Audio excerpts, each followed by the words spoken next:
Hello, wrestling world. What is up? We are, of course, the Cheap Pop Society, where we break down moments that made wrestling feel real and the ones that made us throw our remotes at the TV.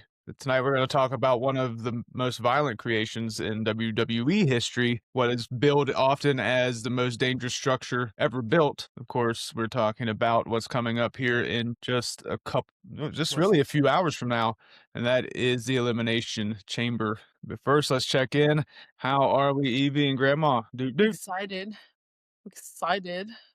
It's coming up. You already know. So we got some exciting things happening.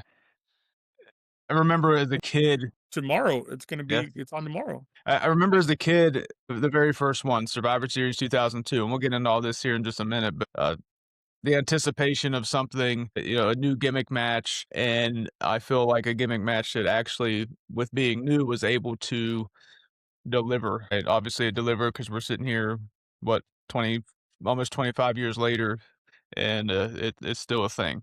It's I mean, it something was a that, complete all-star match. yeah, that You first had one was crazy. Rob Van Dam, Shawn Michaels, Jericho, Booker T, Kane, and the acting champ was Triple H. True. Some of the questions we're going to ask ourselves through this is we're going to start thinking about, is it even more brutal than Hell in a Cell? Through the years, through that 25-ish years, however long it's been. I don't math that much. Has it lost its mystique through the time? Right? Did it peak in maybe the ruthless aggression era? Is this year's chamber actually going to matter? Are we looking beyond the chamber now to Vegas, looking to WrestleMania? I don't know. So let's get into this episode. Let's take our deep dive first into the origin of the chamber. And of course, you guys can chime in whenever you would like. But this debuted at, as I already said, Survivor Series 2002. Pop quiz: who was the one that had this idea? Whose brainchild is this? Who's credited for it? It's got to be It's gonna be a good match. I could do the accent, but I can't name his name. It's not Pat Patterson. No, that's Royal Don't tell me Rumble. it was Trips. Yep. Triple H is credited for coming up with the idea of the Hell in a Cell, or the Hell in a Cell, Elimination Chamber, basically pulling from Hell in a Cell, right? War Games and the Royal Rumble match. So it's taking bits and pieces of each of those and putting it into one. So, when you take That three makes sense. matches, what is it? That makes sense. Yeah. So you take three matches that are already kind of, you know, proven, definitely well proven, and put them together. Could have been something that was a shit show or something that succeeded, and I think we know which one Elimination Chamber ended up being. Especially in that first one, they really the promo package, and I wish we would have had it downloaded here to show you guys. Just go to YouTube and look at this, or go to watch Survivor Series 2002. But they really sold it with it's 2 miles of steel chains. We got these pods that are going to be holding the participants back. Steel grating floor, right? Back when it was actually a thing, because the early version didn't have padding. It was just go out and fall on a grate. So I couldn't even imagine. I just saw actually on X, it was a video of Triple H. They were kind of filming backstage kind of deal way back when in 2002, and they went up to him and he was sitting there looking at it and like, what do you think? And he goes, about this?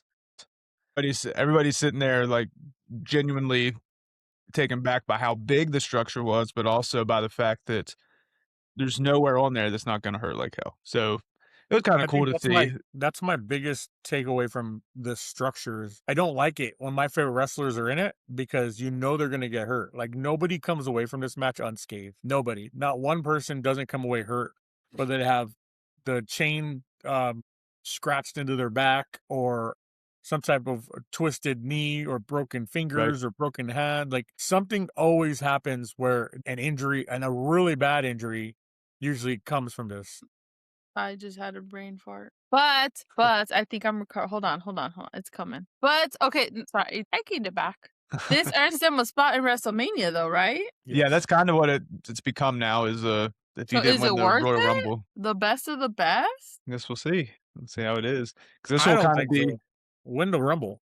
I haven't watched many of these elimination chambers, but I do recall I believe it was last year's when Jade came back and yeah, no, she thought she was gonna attack Liv, and turns So this out will she's be. like, this will be your first year going into watching it as like, okay, you kind of Like understand what it is, and yeah. Yeah. So maybe you'll have a new, I don't want to say respect, but at least a new point of view of it. That could be a good thing or a bad thing. I don't know yet. Way back Like, that's to some the cool first one. spots though. Oh yeah, and of course the very first one had Shawn Michaels, Triple H, Chris Jericho, Kane, Booker T, and Rob Van Dam. That was all. That was 6, right? Yeah. So they all were able to get in this structure, and it had never been done before. So they were able to make history, and whatever they did was going to be, uh, again, it could have been a flop or it could have been great. And when you're falling on that still floor, just the sound of it. If you've watched this with any of the first couple, they just take a bump and you can just, it feels like it hurts. Just watching it, you can feel it. But you mentioned injuries, Grandma. The one that actually came out of this was with Triple H. Rob Van Dam was up on one of the pods, and he went to do a 5-star frog splash off of one of the pods, and his knee went across Triple H's throat. And Triple H, of course, because he always does, he finished the match. But then he had to go, like, I don't know if he was put on oxygen or not, but he was like, he's in the hospital because it like collapsed his whatever was going on here. He couldn't What? hardly breathe at the end of the match. But Shawn Michaels, of Yeah, course, won. He had his Trips has a uncanny ability to be a Put the gamer. company first. I don't. I mean, it's just more guts than brains, and I know Shawn Michaels gets that moniker a lot, but it really I mean, the guy had like 3rd-degree burns from the dry ice on his chest, and still wrestled as he was pouring water. It was in the Elimination Chamber, right? this was a WrestleMania match. Is when that. What kind of it was? Oh Because he no, was no, no! pouring You're water. right. You're right. You're right. It was in- Elimination Chamber. Yeah, you're right. He was in the pod, and they were just. He was like, "Give me more water. Give me more." He was Yeah, trying to get the yeah. dry ice off his chest, and you can see it chest bubbling. And then whoever's in the match, fucking asshole, gives him a Ric Flair chop to the chest. Because And why Trips, wouldn't you? I mean, he wrestled. But Yeah, this is because also the same guy that's wrestled through 2 different torn quads. He's finished the match both times. Probably, I mean, who also knows what else? The pec the in match in Saudi, Saudi Arabia. That was a where clusterfuck of Shawn Michaels giant. went from, oh, it was bad. Shawn, I mean, like Shawn Michaels was like, I'm just gonna ride this out and get millions of dollars, right? And just have fun. And then all of a sudden he had to become old school Shawn Michaels and kind of take over. So, I And he mean, did. kudos to him for stepping away forever and being able to do that. Definitely a match that would have been a good match 10 years Debbie's dogs prior. don't like Shawn Michaels. Clearly, they're against the Elimination Chamber. Yeah, yeah. They aren't Everything into about the it. sexy boy. It's not the Kennel from Hell match, so Mhm. they're confused. She laughs because she doesn't know what we're talking about. No, we explained it to her. I don't know if that was on air or off air one time, but I know we talked about it. Pretty sure we did. I think so too. I think it was off air though. So as we've I said, just the don't first like the chamber. match. I want to watch it, but I don't like it. Like I'm whenever I see it, I'm like, oh, are my guys in it? Because if they are, I don't want to see this. Like, I don't want my guys to get hurt in it because my guys are already older anyway. And to see an older guy get into this match, it's just not.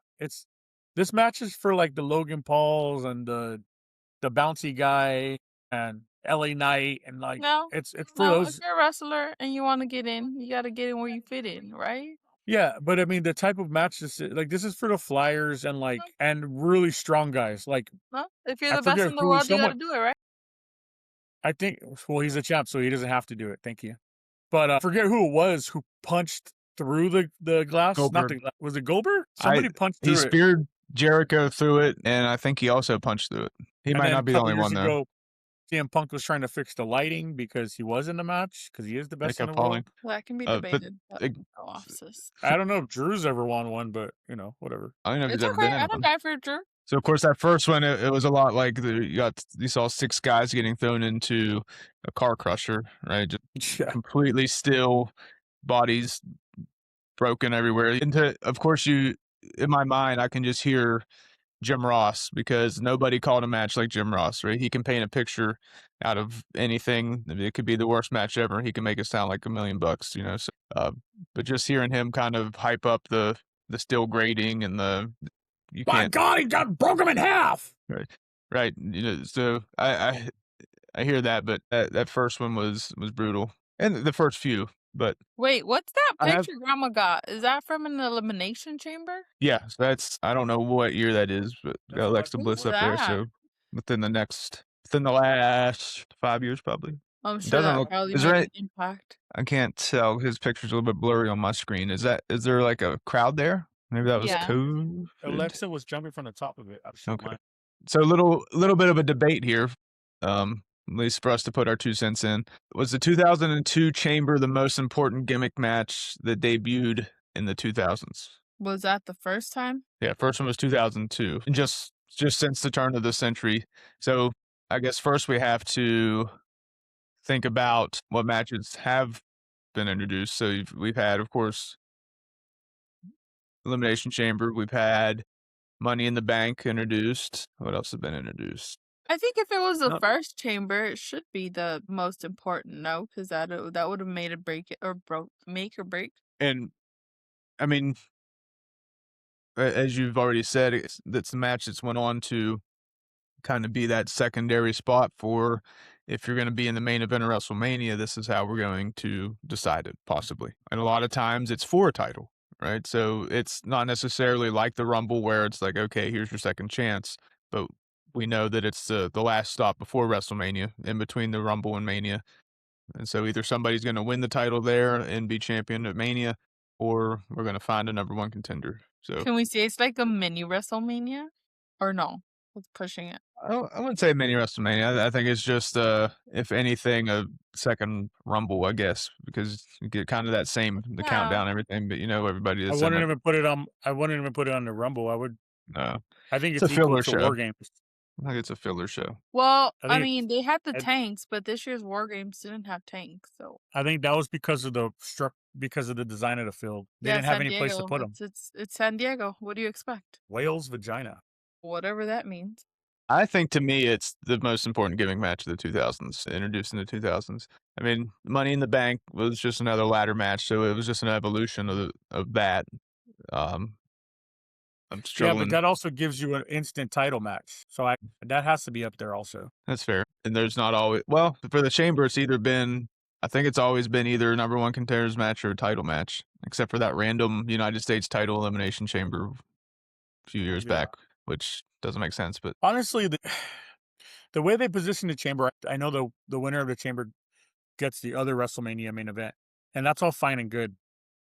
The Chamber's never really. It's just kind of like, oh, this is what we have to do to get to WrestleMania. The Chamber's never really done anything for me. I mean, I want to watch it this year because I want to see the Finn versus Punk match, but the actual match, like, I'm not even interested in the secondary title right now because of how good the Roman and Punk match is going to be, in my opinion.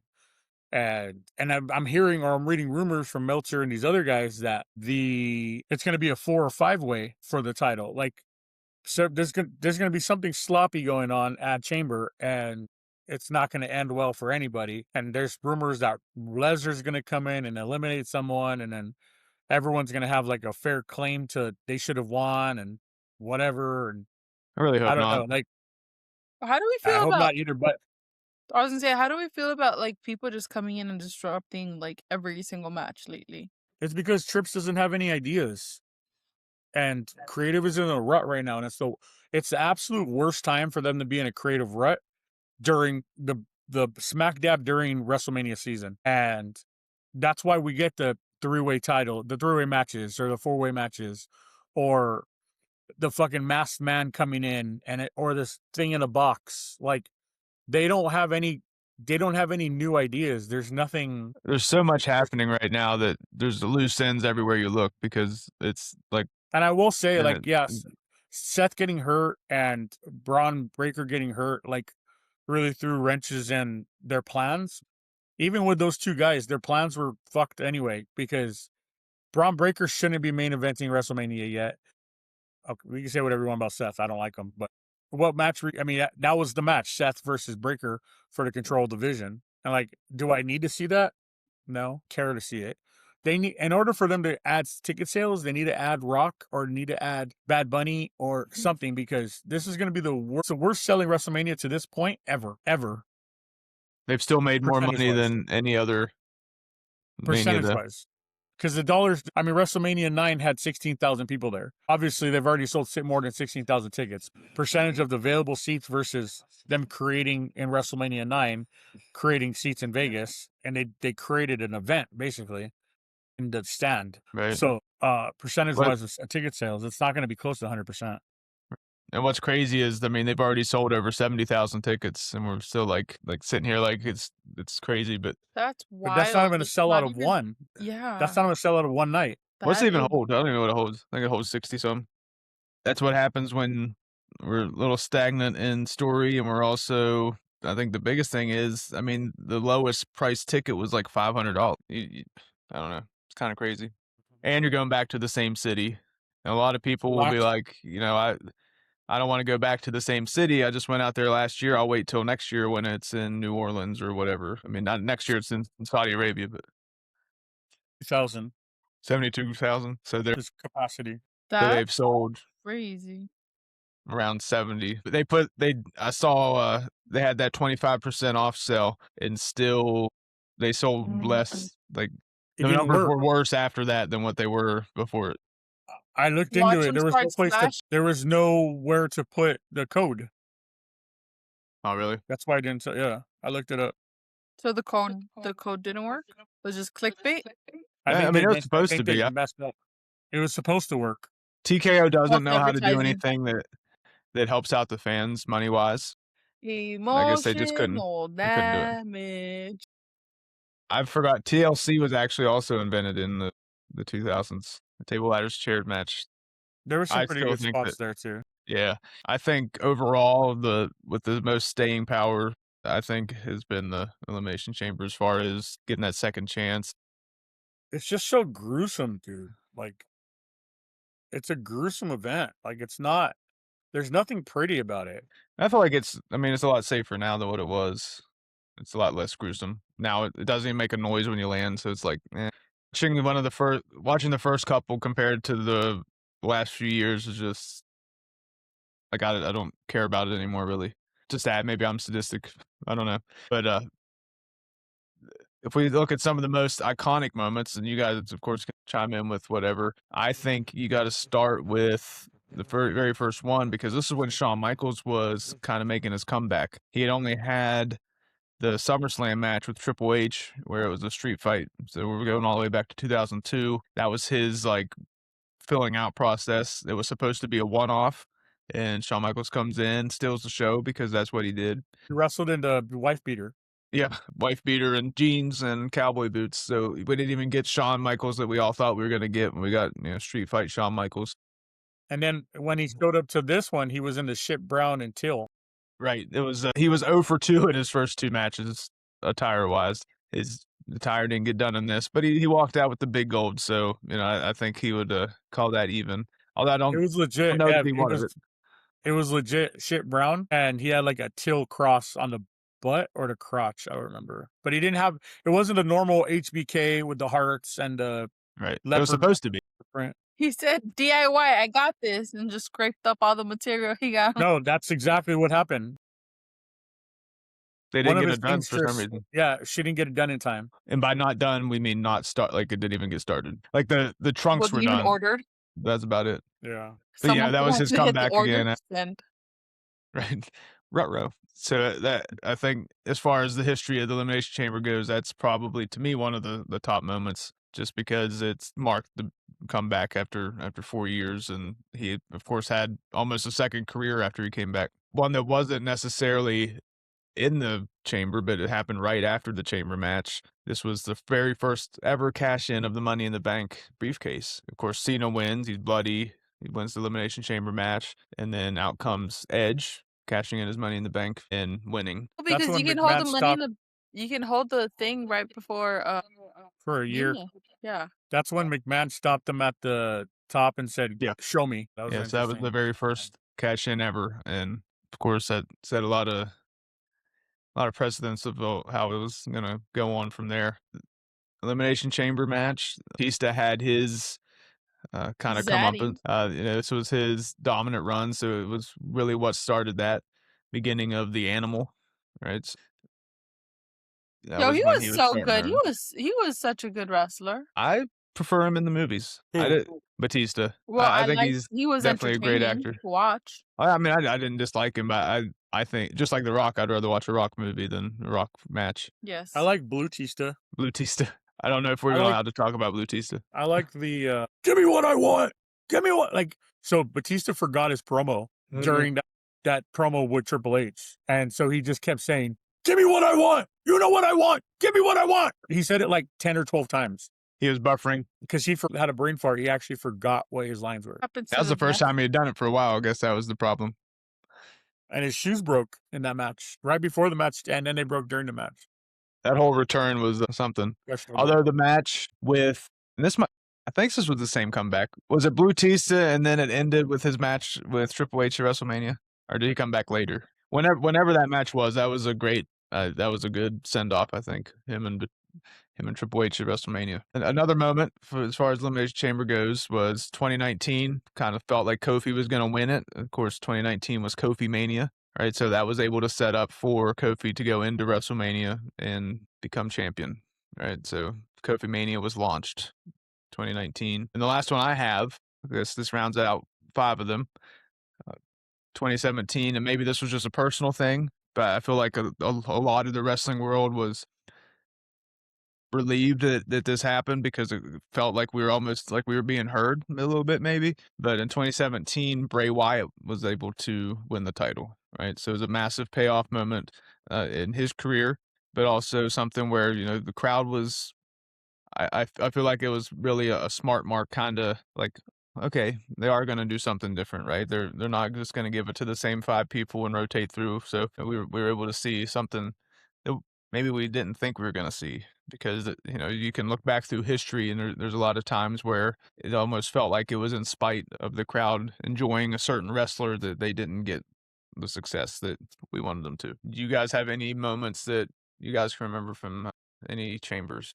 Just last year's, which I was shook it to the core. I was like, it was Liv and Raquel who like pushed Jade into the car, and because she was away for a minute, and then it turns out it was Naomi, and then she bashes the gate like to her neck, that's where, remember one of the other episodes when we were talking about kayfabe, we were talking about Naomi wearing the neck brace, and it was bedazzled because she's not a basic.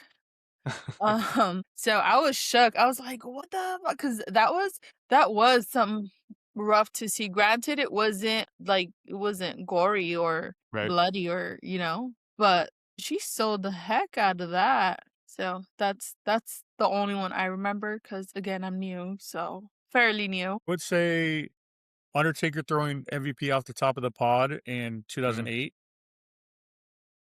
Is that the same one where Undertaker almost caught on fire or Yeah. did catch on fire and to throw his jacket off? That rough. was moments away from being bad. So that was another one. Or, He had to remember he was asking for to move the the pyro water. back. Well, he was asking for the bottles to pour over him. I Yeah. think that was the Elimination Chamber thing you're talking about. I don't think it was Triple H. I think Triple H was at Mania. No, oh, you're right. It was the Terminator one. Yes, that was at Mania. That was with the Sting match. Santa Clara. Yeah. Yeah, and then so we got them kind of combined there in the beginning. But yeah, But that's right. Undertaker was his coat melted to his chest. Oh yeah, so funny, not a funny story, but a story he's told. He had told earlier in the day to the new pyro guy, "Hey man, a little close. I want to back him up." And the pyro goes, "I've been doing this for years. Like he was new to WWE, but he's not new to pyro." And the guy was like, "I'm good. Like I know what I'm doing." And he goes, "All right, man, I'm just saying it's a little close." And something malfunctioned, and one of them shot right by his face and almost hit him. And the sparks melted the jacket to his. Undertaker's very slow and methodical to the ring. He literally ran to the ring. you're like and a track he's like, meet. yeah. And he's trying to stay in character. And so he gets in the ring and he's like telling him, I need water. So the referees on the side are bringing him like 6, 7, 8 bottles of water. And he's trying to put himself out, like dousing the water on him. And you could smell the flesh. Yeah, it was And like it's bad. you could like see it turning red and like it was. Yeah, and Guess who didn't have a job after that? So he went to the bat. When he got after the match, he said, "If I see that guy, he's not going to be around anymore." And the guy either got fired or quit before the match was over. for fear of the Undertaker. Yeah. So But no Taker shit. still owes that man a receipt.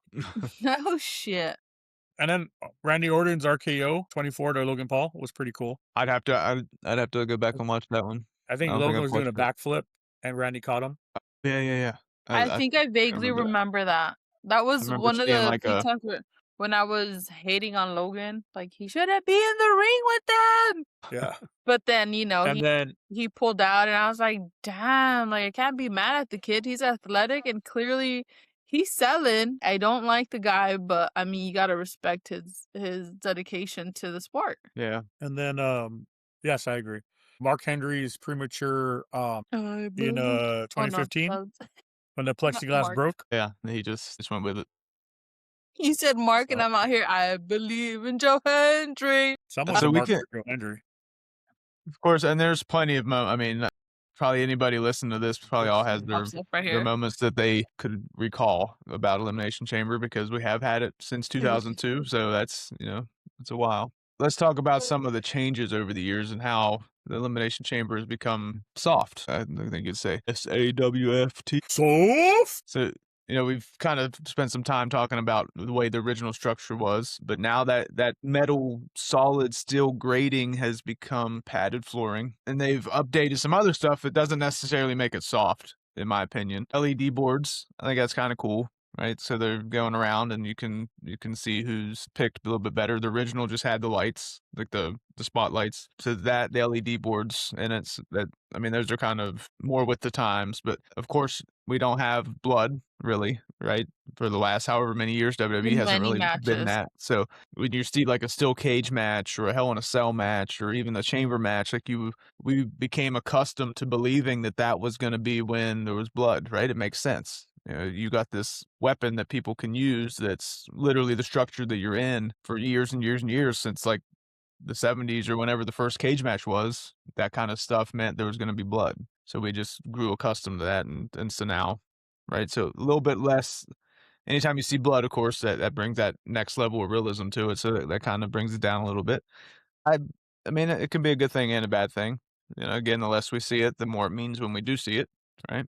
And of course, safer bumps because you have the padded floor. It just makes it a little bit safer. So you have the evolution of anything, and of course, they're gonna kind of err on the side of safety. Well, I mean, there's also the health concerns. It's not just it's not just because they don't want to have them bloody, but it's also like, back then the wrestlers used to, what is it, you guys call it, blading, where they used to like, and then like they start cutting themselves. Like now they don't have to. They're human beings, and you don't like they end up with a whole bunch of scars and whatnot. And I get it's part of wrestling and how it happens, but Yeah, and it's know? one of those things. I mean, you sign up for it, but it should mean something. And I think there for a while it was just blood, So I think it's a good thing that they took this break from it, because now you look at AEW where you almost expect everybody to be busted open. In WWE, we're starting to see it, but when we do see it, it's like, holy shit, he's bleeding. Like that, you know what I mean? So we were I think we'll see desensitized blood to on- it, and we had I to think we'll be. see blood on Saturday. I do Tomorrow. too. I think we were desensitized from it, and now we're getting kind of reintroduced to it because we've been reset for the last 15 years or so under.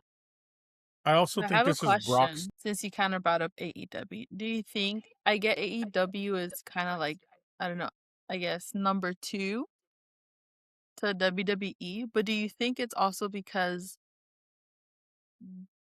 the talent is also trying to try and get to WWE, I mean, I think that a little bit of or they just want it more they're behind that. I think they're authentic? behind the 8 ball there because WWE's been around forever. Anybody that's a wrestler, that's where they want to get to, right? You have the few, like the Young Bucks could have went to WWE, but they wanted to kind of make their own name for themselves outside of it. They Kenny were. Omega, Will Ospreay, They were right? jobbers. They were there a time or two, but they never signed the contract. So, they wanted to be the people outside of the WWE, just kind of how Sting was, right? He was the only one, didn't go back and forth from WCW.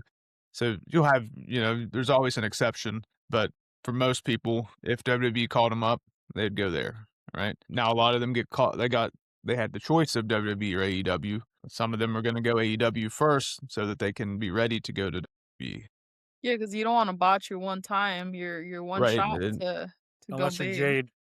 but and of course, there's exceptions to all those rules, but I think that the biggest thing is just AEW's working on that they don't have the longevity of WWE, right? Unfortunately, there's no way to catch up to that. There's no way to catch up to being a global powerhouse, right? The WWE is right now. They're so far out in first place that I mean, it's I don't want to say impossible because I guess anything's possible, but they're gonna have to royally fudge up for AEW to get anywhere near them.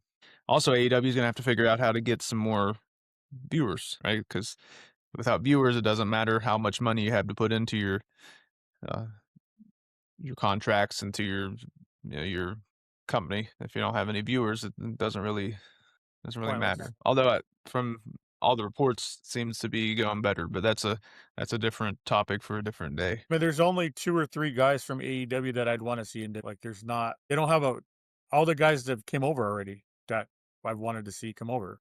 Yeah. The pond isn't really stocked over there. More guys from WWE that aren't getting over are going to end up going to AEW to try to get over there because that's more of the land of opportunity. Because if you're good in WWE, you're going to be great in AEW. Right. Well, Well, it's kind of where I I wouldn't was even say going that with because most of them go there and they're the Well, you should. they're hot topic for a month, and then you go back to AEW originals. I mean, Hangman Page, Ospreay, Kenny Omega, the Young Bucks, and some of the other like some homegrown talent. Right, they're more over than any of the WWE guys. A lot of the WWE guys went there, and now they're going back to WWE because they realized that wait, I didn't really get over in WWE, and I didn't really get over in AEW, so I guess I'll just go back home to WWE. Like Rusev, right? He was over with Rusev Day, didn't get used forever, and he went to AEW and didn't get used even less. He got used even less, and of course now he's back to WWE. But Getting used. right, although he's at least seen on TV in WWE, I guess. So back to the topic here. Um, has the chamber become visually impressive but less violent? That's the big question here, and I think we kind of covered that a little bit. I think visually, to me, it's more impressive. It went from being that circle to its shape has changed a little bit. I think it's a little bit taller, or at least appears to be taller than what it was. So it's not necessarily that part of it that's become less impressive. Less impressive to me is we don't have that sound when somebody takes a bump on the outside or just walking around. Like, I mean, if you haven't watched the first one, you got to go back and watch it. You get the feeling that it's a dangerous match. Now it doesn't feel like a dangerous match. It just feels like an extension of the ring, right? Yeah. I mean, that's why you can't really do taped ladder matches now because you're not seeing anything new. There's nothing innovative about it. There's nothing, it's like, oh, whoever it is did to jump off the ladder into another ladder while a guy was laying on the ladder. It's like, oh yeah, I've seen that like 3 or 4 times already. Like, Right. And just like with light it on anything, I fire. mean, right. So it's like, what do we do that's different? What's going to end up happening is somebody's going to get seriously hurt because they're trying to do stuff that's different. Yeah, I agree. And I think that's why uh, I feel like we've seen a little bit of a break from gimmick matches because it used to be like every week there was some kind of gimmick match. Now we're back to where, okay, we're going to build up to it and it's going to hopefully mean something when we have it.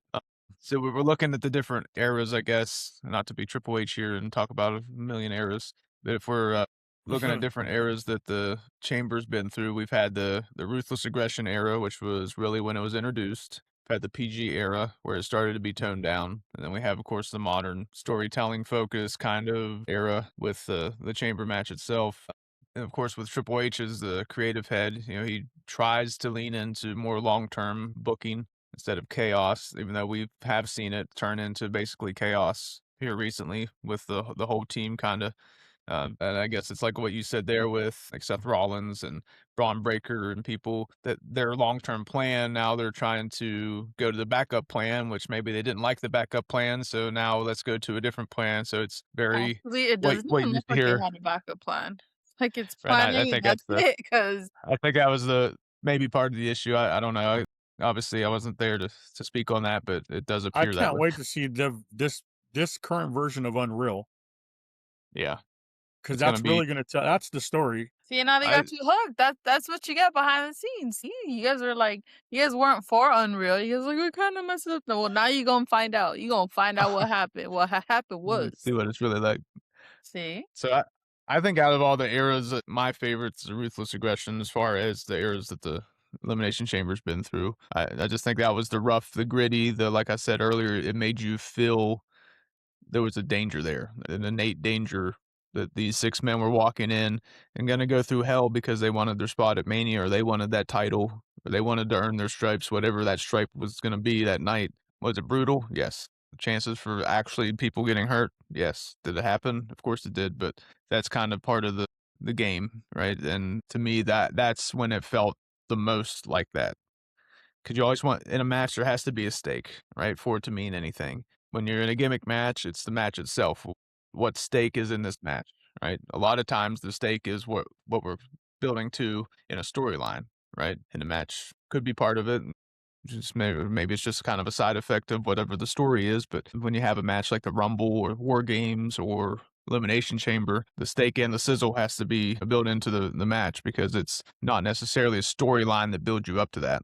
Because you might have a couple different storylines in it because there's 6 guys, so maybe you got 2 guys that were feuding and one guy that's claiming he's the best, and maybe there's 2 or 3 other guys that are just placed in there. I don't know. I feel like Well, the originals were more. I think that's kind of Yeah. what we got with Damian Priest and Drew McIntyre last year. There Yeah. was a storyline within the storyline because Cena ended up making what would he tap out with the SCFU?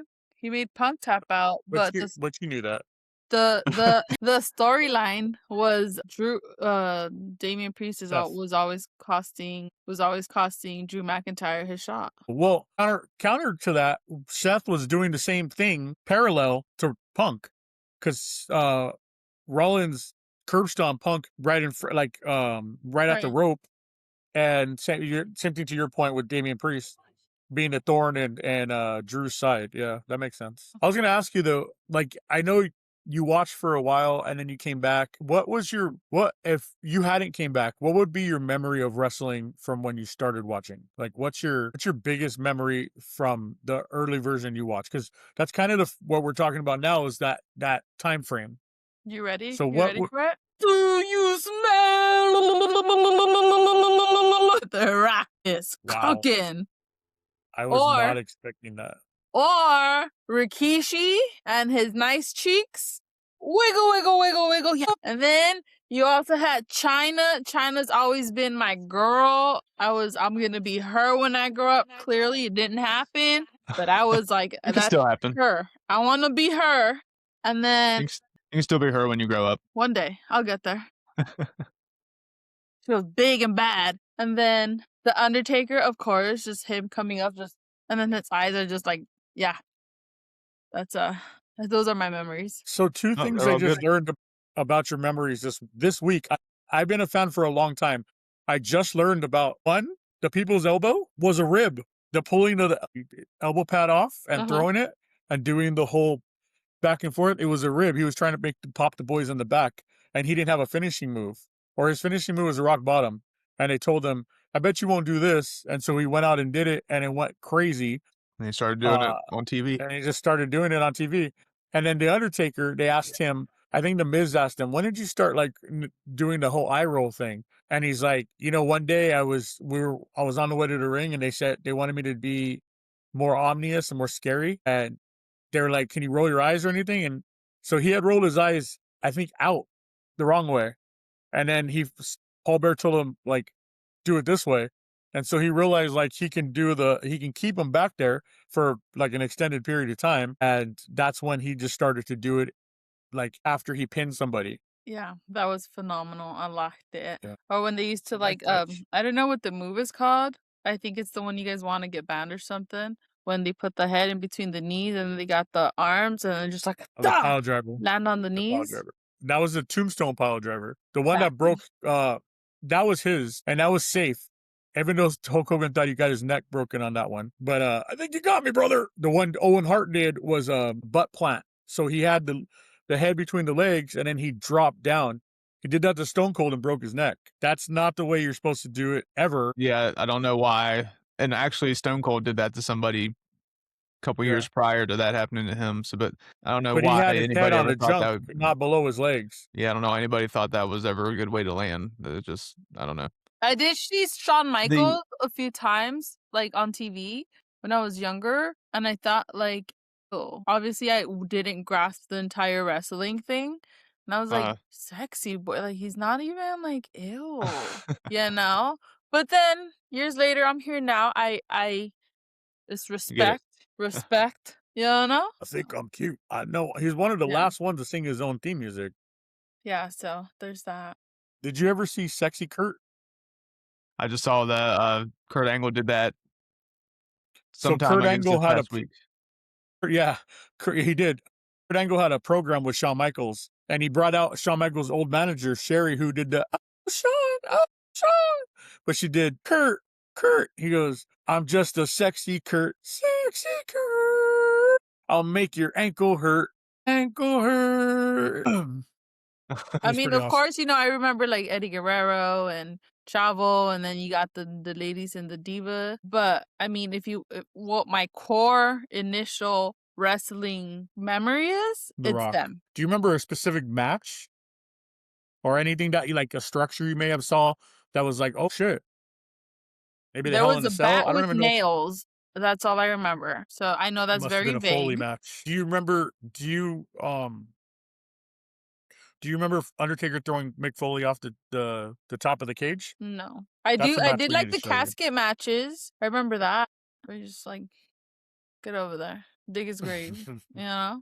But yeah, those are like the little tiny fragments I remember. It would be them. I was been meaning to ask you for a couple weeks, and now that we were talking about an event that started in 2002, I wanted to see if you had any, well, your earliest Memories. what your earliest memories were of this, so we can kind of go based off of that. I think at one point there was a pay-per-view. I don't recall which one, but I was so upset I couldn't watch it. But back then, the internet system was very different than what we had now, Oh and yeah. my parents were like, "We're not buying that. Like, you're crazy." I'm paying $40 for a pay-per-view. Yeah, Little for did they 2 know hours how or it would be whatever for like the length $80. was. Yeah. The next segment, it was going to be kind of a ranking thing, but I think just for the sake of time, let's say our favorite. And I guess this is more for uh, me and Grandma, because your favorite would have to be last year's, since that was the only one you've That I seen. But recall.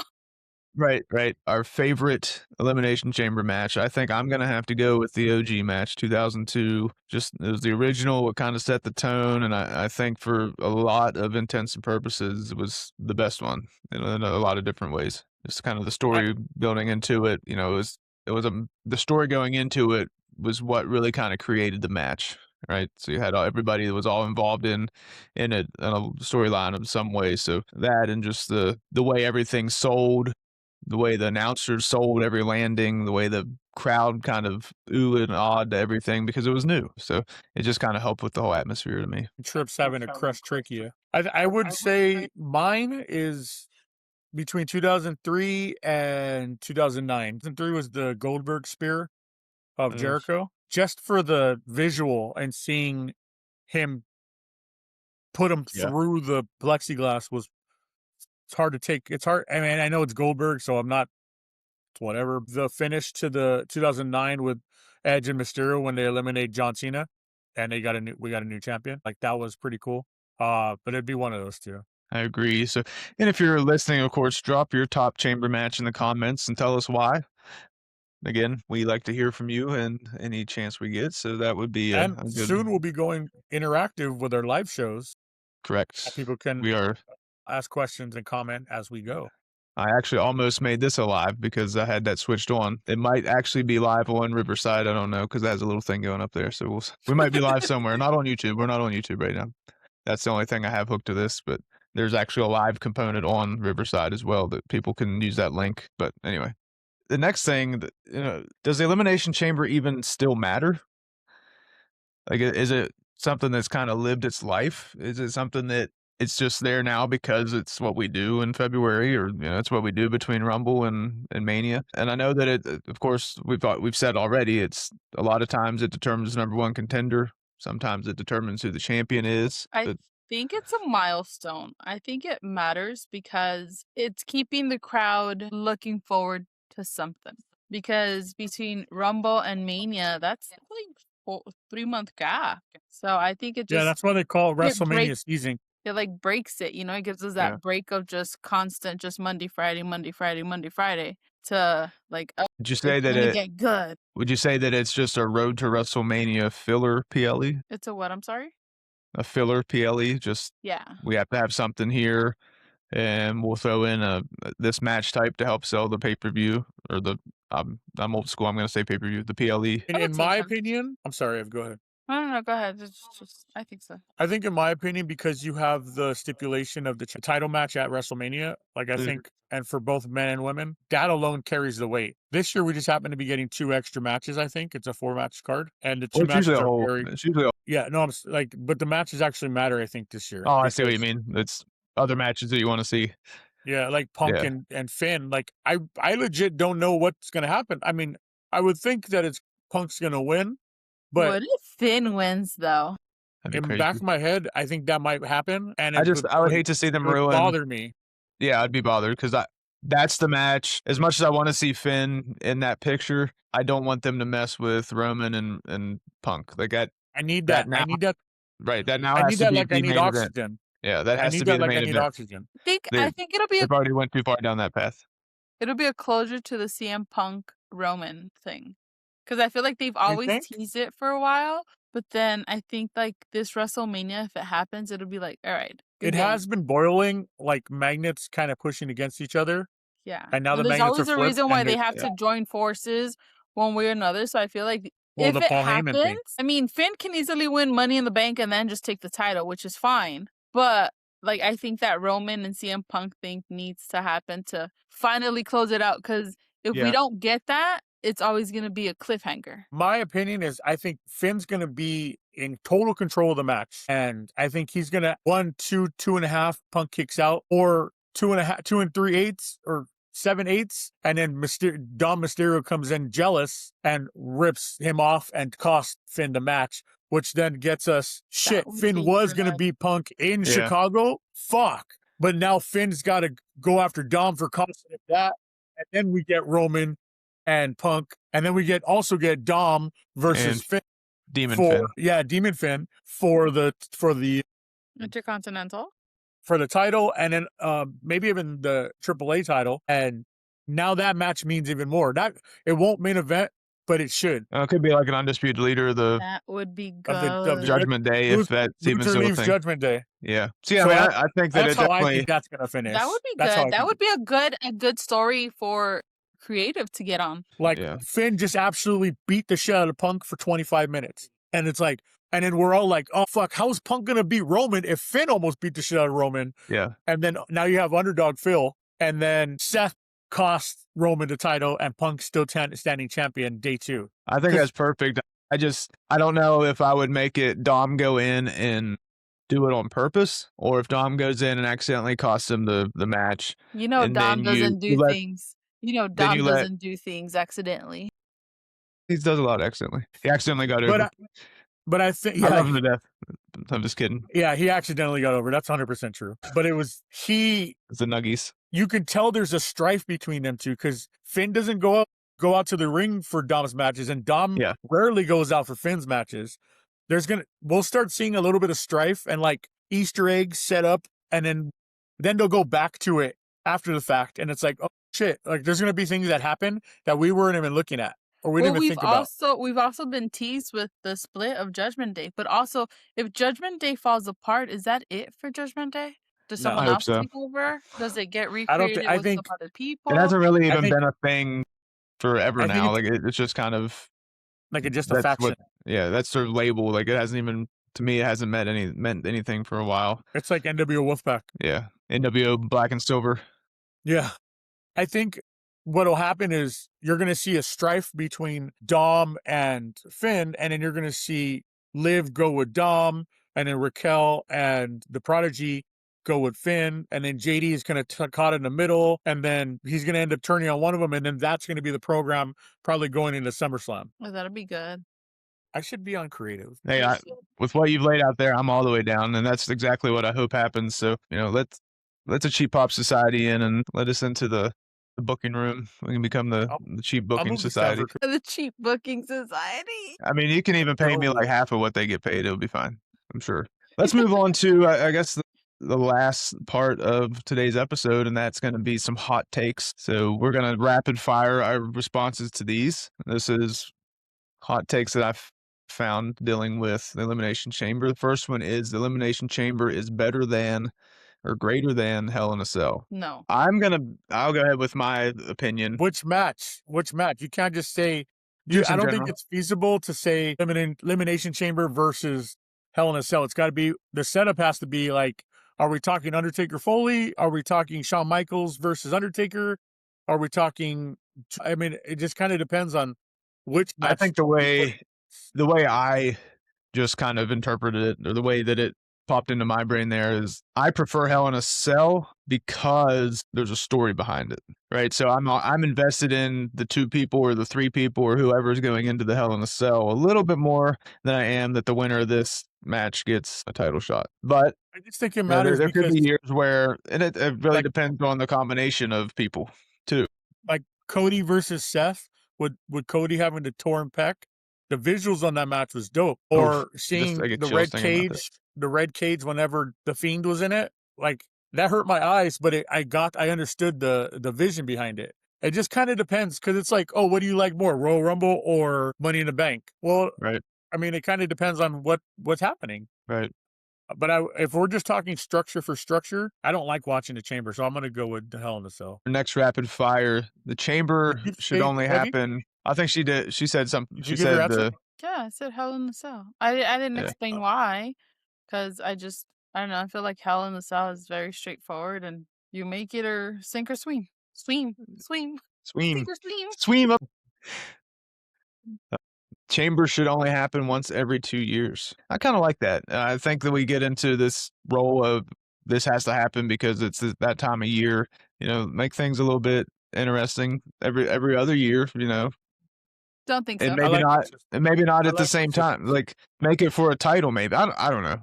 I just the same way with war games. I feel like I love war games. I love the idea of it. I'm a WCW NWA guy. Like that's me 100%. But now it's like every year, and it's like what, like we know it's going to happen. You're going to drop all your storylines and try to meld them into each other for one night, and the following Monday none of it mattered. Like if you can make it like the first war games when they brought it back, and it meant something because of like the bloodline and all that, or even in NXT when they brought it there first, like it was Undisputed Era versus, shoot myself in the foot for not knowing this, but the other side, it meant something. But when you kind of pigeonhole yourself into this is going to happen every year, then you dilute it. I think I that's mean, just if me they though. do that, just might as well stick to the Olympics or the what is it? The World Cup. Not in that sense, but like create a match for that specific Yeah. reason. Because I think Chamber gives us that filler for that 4-month gap, 3-month gap. That's fair. I just think having I those. think I like consistency, so I would want the Chamber to stay.